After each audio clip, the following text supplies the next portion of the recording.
ముఖ్యమంత్రి కూతురు ఎమ్మెల్సీ కవితకు ఈడీ నోటీసులు ఇవ్వటం తెలంగాణ రాజకీయాలను కుదిపేస్తోంది.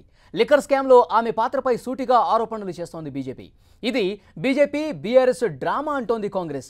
ఈ ఆరోపణలు ప్రత్యారోపణల నడుమ కవితను ఏ విషయంలో ఈడీ ప్రశ్నిస్తుందనే అంశమే హాట్గా మారింది. కేసులు జైలు మాకేం కొత్త కాదు. ప్రజల కొరకు పనిచేసే సందర్భంలో అనేక మంది నాయకులు ఇట్లాంటి దుర్మార్గాలకి బలైన మాకు తెలుసు చరిత్రలో. కానీ నియంత్రణ ఎప్పుడు కూడా నిలబడలేదు. ప్రపంచంలో ఇప్పటి వరకు అంతం కాబడ్డ నియంత్రణ కంటే మోడీ గొప్పవాడేం కాదు. ఈ కేసుల వల్ల బీఆర్ఎస్ని ఆపుతామనుకుంటే, కేసీఆర్ని ఆపుతామనుకుంటే అది బీజేపీ మూర్ఖత్వం, అది మోడీ మూర్ఖత్వం తప్ప ఇంకోటి కాదు. అన్నిటికీ తెలంగాణ సమాజానికి తెలంగాణ సెంటిమెంట్కి జోడిస్తే మంచిది కాదు. మీరు అరెస్ట్ చేస్తే ఒకటా, అప్పుడు తెలంగాణ సమాజం సెంటిమెంట్ ఉండదు.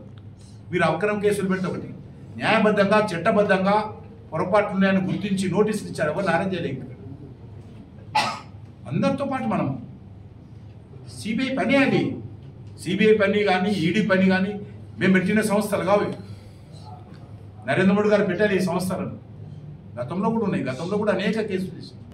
ఈడీ ఈరోజు మా గౌరవ శాసన మండలి సభ్యురాలు కవిత గారికి నోటీసులు ఇచ్చింది. దేశవ్యాప్తంగా, ప్రపంచవ్యాప్తంగా, రాష్ట్ర వ్యాప్తంగా ప్రతిభ కనపరిచిన మహిళల్ని సన్మానించుకుంటున్నారు. కానీ దురదృష్టం ఏంటి అంటే, దేశంలో ఉండే భారతీయ జనతా పార్టీ ప్రభుత్వం ఎవరైనా రాజకీయంగా ఎదురు మాట్లాడితే, ఎదురు తిరిగితే మరి వాళ్ళ మీద కేసులు పెట్టి అన్యాయంగా, అక్రమంగా మరి కేసులు బనాయించి అరెస్టులు చేస్తూ ఉంది, జైలుకు పంపిస్తూ ఉంది. కేసీఆర్ గారి బిడ్డ తప్పితే తెలంగాణలో ఏ మహిళ అయినా ఈరోజు సంతోషంగా ఉందా?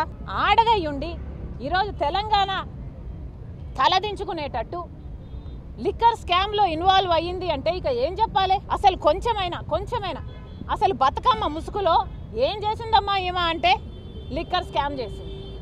ఎవరిని ఉద్ధరించినట్టు? ఇవన్నీ డబ్బులు ఏమైనా కట్టుకపోతారా? డబ్బులు అయితే సంపాదిస్తున్నావు తల్లి, కానీ మంచి పేరు వస్తుందా నీకు? ఒకసారి ఆలోచించుకోవాల్సిన అవసరం లేదా? ఎవరిని ఉద్ధరించాడు కేసీఆర్ గారు? ఈరోజు లిక్కర్ వాసన వచ్చేసరికి వీళ్ళకేదో మహిళల మీద ప్రేమ ఉన్నట్టు 33% మహిళా రిజర్వేషన్ కోసం మళ్ళీ కొట్లాడుతుందంట కేసీఆర్ బిడ్డ.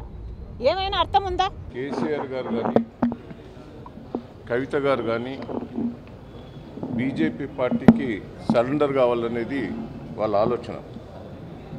మొదలు నోటీసులు ఇస్తారు, నోటీసులు ఇచ్చిన తర్వాత సరెండర్ అయ్యేటోళ్ళు సరెండర్ అవుతారు, వ్యాపారస్తులు కానీ, బిజినెస్ పార్టీలు కానీ. అదే వేరే రాష్ట్రాలలో కూడా మనం చూసినాం. డిఎంకే పార్టీ కానీ, ఢిల్లీలో కానీ ఇవన్నీ కూడా చూసాం. సరెండర్ అయ్యేటోళ్ళు సరెండర్ అయ్యిండు, సరెండర్ కాక ఖచ్చితంగా నిలబడ్డల మీద కేసులు పెట్టి జైలుకు తోలిస్తారు. మొదలు మాకు నోటీసులు ఇచ్చారు మా కవితమ్మ గారికి, మేము సరెండర్ కాలే, ఇంకా విజృంభించాం. ఇప్పుడు సమ్మన్లు ఇష్యూ చేసారు. వాళ్ళు దేనికైనా మేము సిద్ధంగా ఉన్నాం. ఇలా భారతీయ జనతా పార్టీకి సంబంధం ఉంది, కక్ష సాధింపు చేస్తున్నారు, తెలంగాణ సమాజాన్ని అవమానిస్తున్నటువంటిది ఒక్క పర్సన్ తెలంగాణ సమాజం కాదు. ఇక్కడ కల్వకుంట్ల కుటుంబంలో ఏ ఒక్కరికి ఇట్లాంటి అపనిందలు, ఆరోపణలు ఎదుర్కొన్న నేపథ్యంలో వారి మీద ఏదైనా ఆరోపణలు వచ్చినప్పుడు, ఇట్లాంటి విచారణ ఎదుర్కోవాల్సి వచ్చినప్పుడు మొత్తం తెలంగాణ సమాజమే ఎదుర్కొంటున్నట్టుగా భావించడం అనేది కరెక్ట్ కాదు. మీరు ఆరోపణలు ఎదుర్కొంటున్నారు, మీరు జవాబులు చెప్పండి.